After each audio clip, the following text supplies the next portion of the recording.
We're going to take a look at the growth curve. In order to obtain a growth curve, you have to use a batch culture. So this is a closed system. And what a batch culture is that you just put in one batch of culture media and that's all the microorganisms get. So they get no new culture media and none of the waste products gets taken away. So the growth curve has 4 different phases. There's the lag phase, log phase, stationary phase, and death phase. And this is what the growth curve looks like for bacteria. So on the bottom, we've got the time, and then on the y-axis, we've got the log of the number of bacterial cells. And so the lag phase is this first part where there's no increase in the number of cells. And the lag phase is where you've just put the bacteria into the batch culture and they haven't started dividing yet. And that's because they're just getting used to this new culture media. They've maybe got to mix some new enzymes to get, used to this new food. And so they haven't started dividing yet. So there's no increase in the number of bacterial cells yet. Okay, so that is the lag phase. The log phase, and make sure you don't confuse this with the lag phase. I know that they're pretty close together.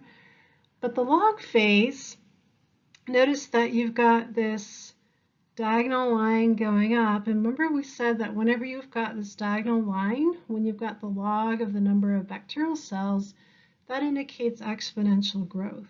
So the population is doubling every generation time.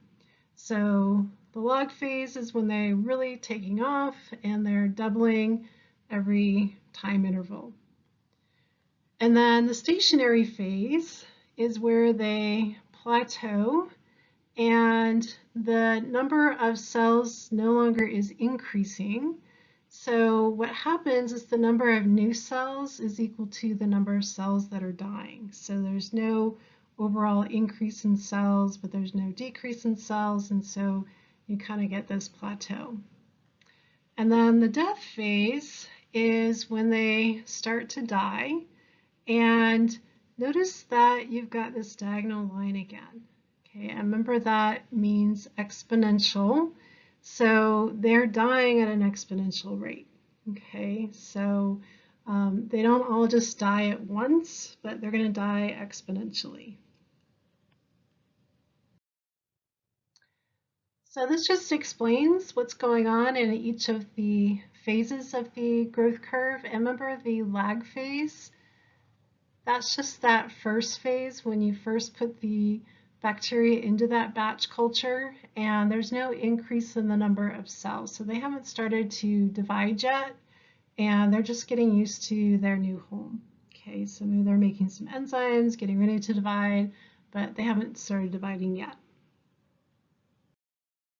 And then the log phase, remember that's where they start taking off and they start dividing.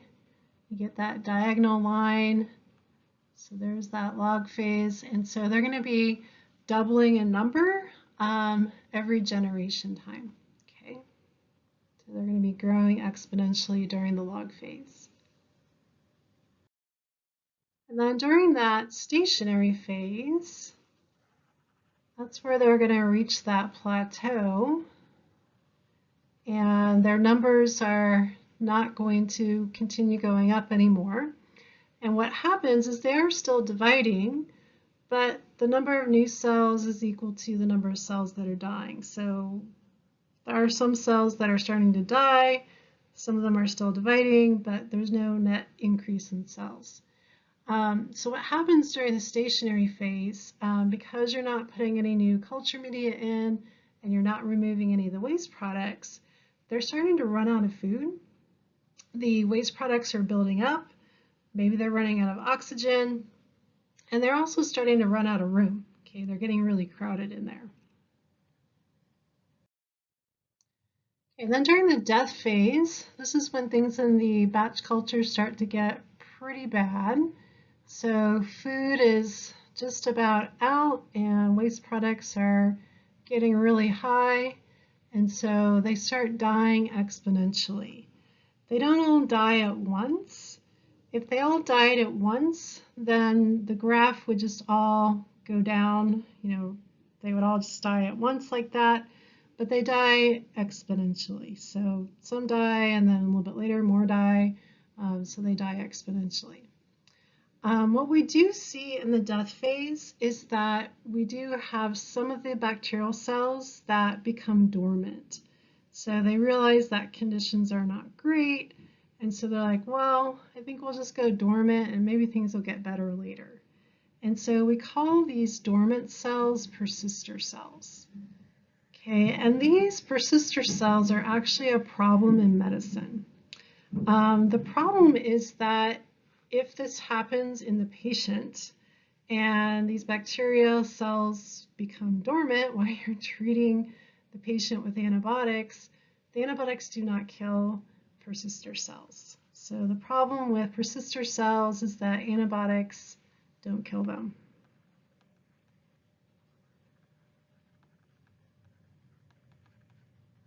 So antibiotics only kill active bacterial cells. If they're dormant, antibiotics don't kill them. So that's a big problem. So here's an example of some persister cells where we've got a population of bacteria. The blue ones are active, and the red ones are the ones that have gone dormant. They're the persister cells, and we've treated our patient with antibiotics, and we've killed off the sensitive ones, the blue ones that were active, and then these red dormant persister cells, the antibiotics didn't kill them. So then the patient finishes the antibiotics and then thinking, oh yeah, I know my infection's gone, and now, maybe 2 weeks later, these dormant bacteria decide, oh, conditions are better again, so let's come back out, become active again, and then their infection occurs again.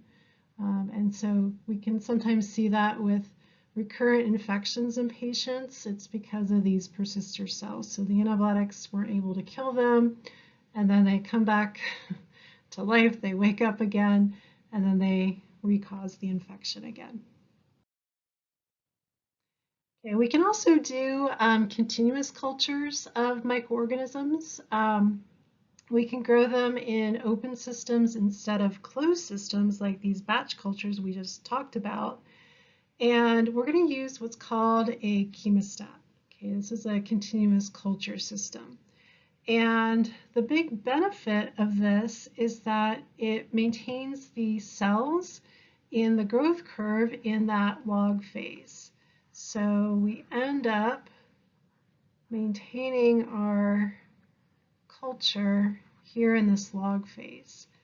And so they just keep doubling, every generation time. And so you'd want to use this if you're in industry and you need to, make a lot of bacteria for, maybe you're doing genetic engineering and, using the bacteria to make insulin or something like that, or maybe you're making a vaccine and you need large numbers of these, then you'd want to use these continuous culture systems, these chemostats.